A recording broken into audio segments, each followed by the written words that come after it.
Di sistem bintang All-Heaven, planet Ranyun, Wang Lin baru saja muncul ketika 3 indera ilahi menyapu daerah itu.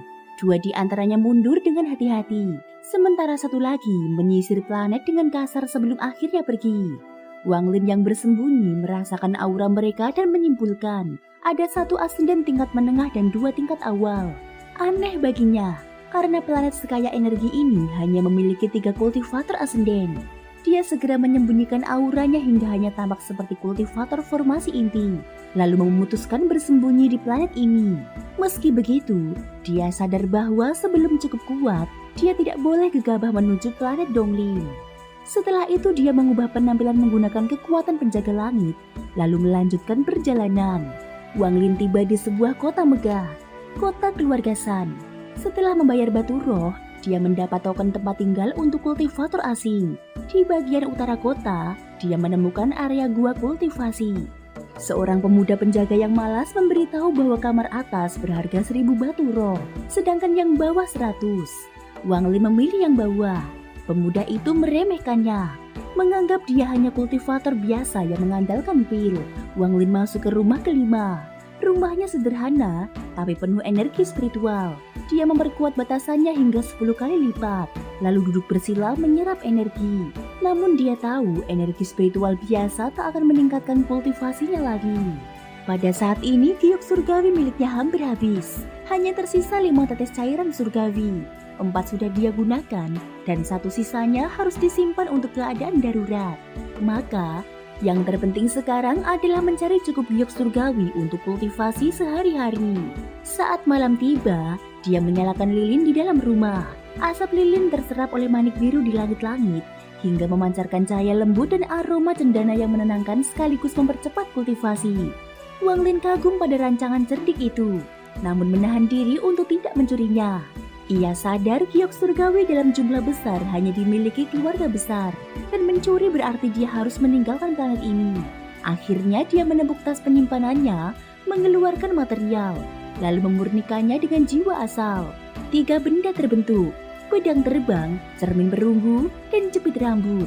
Dia menanamkan batasan serta domain yang pernah ditemuinya. Domain waktu ke dalam cermin, 1000 ilusi kejam milik Liu Mei ke dalam jepit rambut. Sementara pedang hanya dia beri jejak teleportasi. Dengan melambaikan tangan, 3 harta ajaib berkilau jatuh ke telapak tangan Wang Lin. Mereka berputar perlahan, memancarkan cahaya menyilaukan. Meski tidak sebanding dengan harta surgawi sejati, harta ini bisa diaktifkan dengan energi surgawi maupun spiritual. Meski kekuatannya jauh lebih lemah. Harta karun surgawi semu, fisik Wang Lin. Dia hanya memiliki pemahaman kasar tentang pemurnian harta. Sebagian besar dari batu giok negara Houfen. Namun berkat Dao, tahap ascendant, dan kendali batasan, dia mampu menciptakan harta ini. Wang Lin masih tidak puas. Dia mengambil cermin perunggu dan mulai merumuskan batasan. Jika harta ini memiliki efek warisan, nilainya akan meningkat pesat. Harta warisan berbeda dari harta biasa karena hanya bisa digunakan dengan metode khusus dan tak bisa begitu saja dicuri. Sayangnya, hanya Grandmaster pemurnian yang tahu cara membuatnya. Setelah mencoba, Wang Lin sadar dia tak mampu menciptakan warisan sejati. Namun dia menemukan cara membuat warisan semu dengan batasan kuat. Dia menempatkan rune hitam di cermin, lalu menangkap asap lilin dan melekatkannya kepada rune. Asap itu menyatu, lalu masuk ke dalam cermin. Dia meninggalkan metode pemutus batasan di sebuah batu giok sebagai kunci. Puas, Wang Lin menyimpan cermin itu dan berhenti bekerja pada 2 harta lain. Malam pun berganti pagi. Dia beristirahat sejenak, lalu keluar menyambut sinar matahari. Tubuhnya hangat, pikirannya jernih. Di bawah batu, seorang pemuda masih berkultivasi. Saat Wang Lin berlalu, pemuda itu membuka mata dengan tatapan menghina. Berhenti berkultivasi di saat energi paling padat, dia tidak akan pernah membentuk jiwa baru lahir. Gumamnya, lalu kembali menyerap energi dengan rakus. Wang Lin teringat pasar barat kota, namun memilih bertanya pada pemuda itu. Dengan enggan, pemuda itu menjawab, "Pavilion harta karun di sisi timur kota." Dia bahkan mencibir dalam hati, menganggap Wang Lin kultivator lemah yang tak layak masuk pavilion. Wang Lin lalu pergi ke sisi timur. Jalanan di sana dipenuhi toko megah, bahkan menampilkan batu roh raksasa sebagai simbol kekuatan. Di ujung timur berdirilah pavilion harta karun utuh, dikelilingi 8 batu roh tinggi menjulang. memancarkan tekanan spiritual kuat. Saat hendak masuk, seorang pria parubaya menghadangnya. Ada aturan, hanya kultivator jiwa baru lahir ke atas.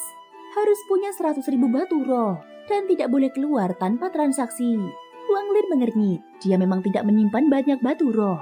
Pria itu menatapnya meremehkan. Wang Lin lalu mengeluarkan pedang terbang hasil pemurniannya. Namun pria itu menolak dengan jijik. Tak berguna, pergilah. Wang Lin hanya menatap dingin. Sekejap saja, tatapannya membuat pria itu pucat. Jiwanya hampir runtuh. Wang Lin lalu berbalik pergi. Pria itu gemetar, baru sadar pedang tadi mungkin tidak sederhana. Tiba-tiba, suara tua terdengar dari dalam paviliun. Lu Feng, apa yang terjadi? Seorang lelaki tua bungkuk keluar.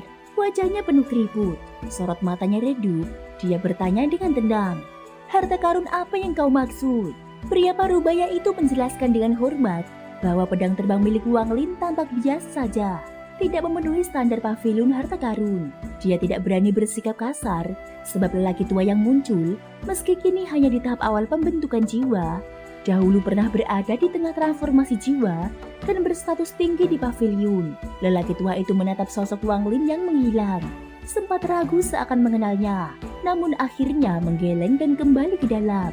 Dia tampak letih, duduk di kursi goyang dengan tatapan getir, menyentuh dadanya sebelum terdiam lama. Wang Lin melanjutkan perjalanannya menuju paviliun bambu hijau, tempat yang lebih kecil namun elegan. Di dalam, rak-rak kayu berjajar rapi, menampilkan berbagai harta, pil, dan artefak. Seorang cendekiawan muda di tahap awal jiwa baru lahir sedang membaca buku kuno. Saat melihat Wang Lin masuk, dia menyambut ramah tanpa kesombongan. Wang Lin mengeluarkan pedang terbangnya. Pemuda itu awalnya meremehkan, namun ketika menelitinya dengan indera ilahi, ekspresinya langsung berubah terkejut. Dia merasakan sebuah mantra misterius di dalam pedang, begitu kuat hingga jiwanya bergetar. Setelah menyatukan energi spiritual, kekuatan pedang langsung meledak. Dengan sekali serangan, pedang itu mampu menembus batu roh besar. Ketika mantranya diaktifkan, pedang itu bahkan dapat berteleportasi sejauh ratusan kaki, lalu kembali dalam sekejap. Pemuda itu ternganga kaget. Pedang ini memiliki teleportasi, sesuatu yang mustahil ada dalam senjata biasa. Dia buru-buru menawar 10.000, lalu 50.000 batu roh tingkat tinggi. Namun Wang Lin hanya mengerutkan kening. Merasa tak cukup, pemuda itu memanggil seorang senior transformasi jiwa. Tak lama kemudian, seorang lelaki tua memasuki paviliun. Begitu melihat pedang, dia langsung terpaku. Dengan indera ilahinya, dia mencoba pedang tersebut. Saat dia mengaktifkannya, pedang berteleportasi sejauh lebih dari 500 km sebelum kembali mengelilinginya, disertai aliran petir yang melintas di sepanjang bilah. Getaran petir itu begitu kuat hingga membuat tubuh lelaki tua itu mundur beberapa langkah. Namun alih-alih marah, wajahnya dipenuhi kegembiraan. Dia menyadari pedang ini tidak sekedar senjata biasa, melainkan harta karun surgawi semu yang ditopang oleh kekuatan petir. Apakah ini benar-benar ingin kau jual? Tanyanya serius. 3.000 giok surgawi, jawab Wang Lin singkat. Tanpa ragu, lelaki tua itu mengeluarkan setubuh giok surgawi. Wang Lin menyimpannya dengan tenang. Namun kejutan belum berakhir. Ketika Wang Lin mengeluarkan cermin berunggu, hasil pemurniannya, ekspresi lelaki tua itu berubah drastis. Bahkan lebih kaget dibanding saat melihat pedang. Dia berseru gemetar, warisan harta karun surgawi semu. Lelaki tua itu menatap harta warisan semu surgawi dengan mata penuh keserakahan. Namun Wang Lin tetap tenang. Dia tidak tergesa merebut keuntungan. Dia hanya siap membela diri bila ada yang mencoba merampas darinya. Pengalaman 800 tahun membuatnya semakin cerdas, mampu membaca niat orang. Kini, dengan penampilan barunya, bahkan kenalan lama pun tak akan mengenalinya. Setelah sempat ragu, lelaki tua itu akhirnya bertanya, "Berapa banyak giok surgawi yang kau minta?" 50.000, jawab Wang Lin tenang. Jumlah itu membuat lelaki tua mengernyit. Giok surgawi yang ia kumpulkan berabad-abad hampir habis jika digunakan. Namun godaan harta warisan terlalu besar. Dia mengeluarkan 10.000 giok surgawi lebih dulu, lalu menukarnya dengan giok warisan dari Wang Lin. Setelah memeriksanya, dia bahkan bertanya apakah Wang Lin punya lebih banyak. Wang Lin pun mengeluarkan jepit rambut, harta semu lainnya. Lelaki tua itu kecewa namun tetap pergi. Sementara Wang Lin membeli beberapa bahan di toko sebelum meninggalkan kota. Namun dia segera sadar ada indera ilahi mengunci dirinya. Dengan senyum mengejek, Dia menuju gerbang kota dan terbang perlahan.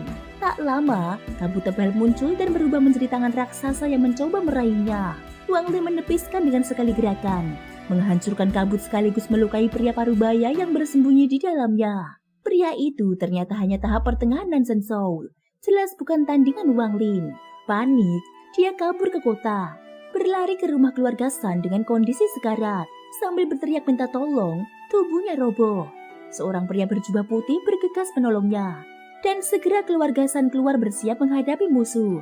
Saat Wang Lin tiba, beberapa anggota keluarga San menyerangnya. Namun dia menepis mereka dengan badai besar. 3 tetua muncul, termasuk tetua San yang pernah berurusan dengannya. Tuduhan pun dilontarkan.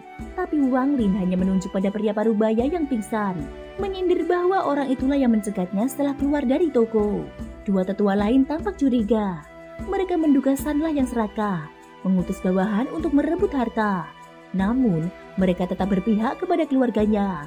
Pria tua berwajah merah mengancam Wang Lin agar menunggu tetuanya untuk menentukan hidup mati. Wang Lin hanya tersenyum dingin, lalu melepaskan tekanan dahsyat hingga seluruh keluarga San tertekan hebat. Di saat genting, seorang pria tua berpakaian hitam keluar. Kultivasinya berada di puncak transformasi jiwa akhir, dengan aura samar ascendant. Ia mengakui kesalahan pihak San dan berusaha meredakan. Wang Lin menuntut 200.000 giok surgawi. Meski jumlah itu besar, lelaki tua hitam akhirnya menyetujui dengan syarat 3 hari. Wang Lin menerima, kemudian dia pergi. Setelah ia menghilang, pria tua itu mengungkapkan bahwa indera ilahi leluhur Asen dan keluarga mereka sempat turun dan memerintahkannya memenuhi permintaan Wang Lin apapun harganya. Dia menegaskan masalah ini harus dirahasiakan. Sementara itu, jauh di kedalaman laut timur Ranyun, seorang pria bertubuh kokoh membuka mata. Tatapannya menembus langit, merasakan keberadaan Wang Lin yang misterius. Dia bergumam bahwa orang itu tak bisa diprovokasi. Bahkan tatapan terakhirnya saja terasa seperti peringatan. Baginya, mungkin kehadiran Wang Lin justru peluang besar bagi keluarga San. Wang Lin memilih bersikap rendah hati di planet Ranyun agar bisa berkultivasi dengan aman. Namun rendah hati bukan berarti lemah. Dia tetap menjaga wibawa, tak mencampuri urusan luar, dan membiarkan orang lain segan menyinggungnya. Kembali ke perumahan utara, dia mendapati pemuda yang biasa berkultivasi di bawah batu. Pemuda itu tiba-tiba menegurnya, menekankan bahwa ketekunan adalah kunci bagi seorang kultivator. Meski bakat Wang Lin buruk, dengan ketekunan dia bisa maju. Pemuda itu menasihati panjang lebar tentang semangat pantang menyerah. Hingga Wang Lin, yang jarang sekali ditegur seperti itu, hanya bisa tersenyum pasam dan mengangguk. Namun dari sikap dan sosok kurus pemuda itu, Wang Lin tahu dia sebenarnya seorang wanita yang menyamar dengan pakaian pria. Meski wajahnya ditutupi mantra sehingga wujud aslinya sulit dilihat. Setelah kembali ke rumah, Wang Lin memulai kultivasi dengan 1000 giok surgawi. 3 hari kemudian, semua giok itu hancur menjadi debu. Namun hasilnya masih jauh dari cukup. Ia menyadari betapa besar perbedaan kebutuhan energi antara transformasi jiwa dan ascendant. Bahkan 200.000 giok dari keluarga San pun belum cukup untuk menembus tahap tengah ascendant. Apalagi akhir. Dia mulai menduga mungkin ada cara lain di langkah kedua selain mengandalkan giok surgawi.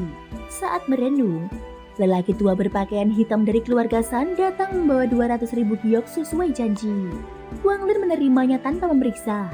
Lelaki tua itu yang memperkenalkan diri sebagai Sun Qiming dengan hormat menyarankan tempat kultivasi tertutup yang lebih baik.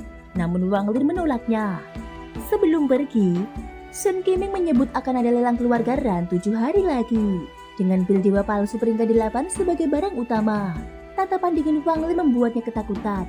Namun akhirnya Wang Lin menerima token undangan itu. Sun Qiming pergi dengan tubuh basah oleh keringat dingin, sadar bahwa pikirannya telah terbaca sepenuhnya. Wang Lin menatap token itu sambil merenung. Dia tahu betul tentang pil. Ada 9 tingkatan. Pil tingkat 9 disebut pil dewa. Tingkat 8 adalah dewa palsu. Dan tingkat 7 adalah pil surgawi. Walau nama-namanya terdengar luar biasa, kualitasnya masih jauh dibandingkan pil surgawi asli. Dengan kultivasinya saat ini, pil tingkat 8 masih bermanfaat. Dan matanya pun berkilat penuh keputusan. Pada saat ini seberkas cahaya merah melintas di angkasa wilayah utara sistem bintang All-Heaven.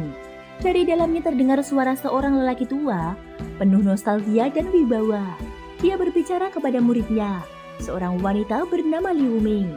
Lelaki tua itu membawa Mei Er kembali ke kampung halamannya. planet 1000 ilusi, salah satu dari 5 planet utama di wilayah utara. Dia menjelaskan bahwa sistem bintang Olgiven, garis keturunan adalah segalanya. Tanpa garis keturunan keluarga, seseorang tidak akan memperoleh metode kultivasi tingkat tinggi maupun perlindungan keluarga. Karena itu, dia memutuskan menjadikan Liu Mei putri angkatnya dan melakukan ritual pertukaran darah untuk mengubah garis keturunannya. Mulai sekarang, dia akan dikenal sebagai Huan Mei, bukan Liu Mei. Wanita itu sempat terdiam, namun akhirnya menerima. Lelaki tua itu sangat gembira dan bertekad membimbing muridnya, hingga melampaui dirinya sendiri, bahkan mencapai kultivasi tingkat kedua. Sinar merah pun meluncur cepat menuju planet 1000 ilusi. Di dalam hatinya, Liu Mei merasakan bahwa perjalanan ke sistem bintang Olgiven adalah kehidupan baru baginya. Semua masa lalunya di planet Suzaku, termasuk Wang Lin, dianggap sudah berakhir. Dengan bakat Wang Lin yang dia kenal, dia meragukan pria itu bisa menembus tahap ascenden. Kesenjangan antara mereka semakin lebar. Harta karun ajaib yang dulu dia siapkan khusus untuk Wang Lin kini terasa sia-sia. Sejenak ada luka di hatinya, tapi segera ia tutupi dengan ketidakpedulian. Sementara itu, di planet Ranyun, Wang Lin tengah berkultivasi. Ribuan giok surgawi melayang di sekitarnya, perlahan hancur menjadi debu setelah seluruh energi diserap. Setelah 7 hari, dia membuka mata dengan kilatan petir di dalamnya, lalu berdiri dan berjalan keluar. Pemuda yang biasa berlatih di bawah batu besar masih tekun berkultivasi. Dia mengeluarkan 2 helai gas putih dari hidungnya, lalu bergumam penuh tekad bahwa dengan ketekunan dia suatu hari akan mencapai tahap Nansensou. Namun tiba-tiba dia merasakan krisis. Seorang pria berjubah ungu muncul, tampan, berwibawa, seolah menyatu dengan alam.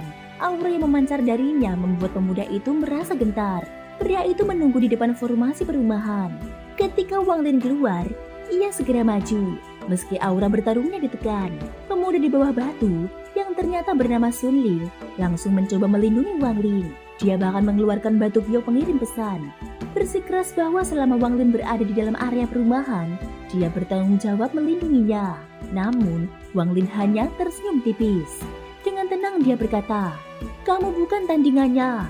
Meski Sun Ling bersikeras, akhirnya Wang Lin sendiri yang melangkah keluar menghadapi pria berbaju ungu itu.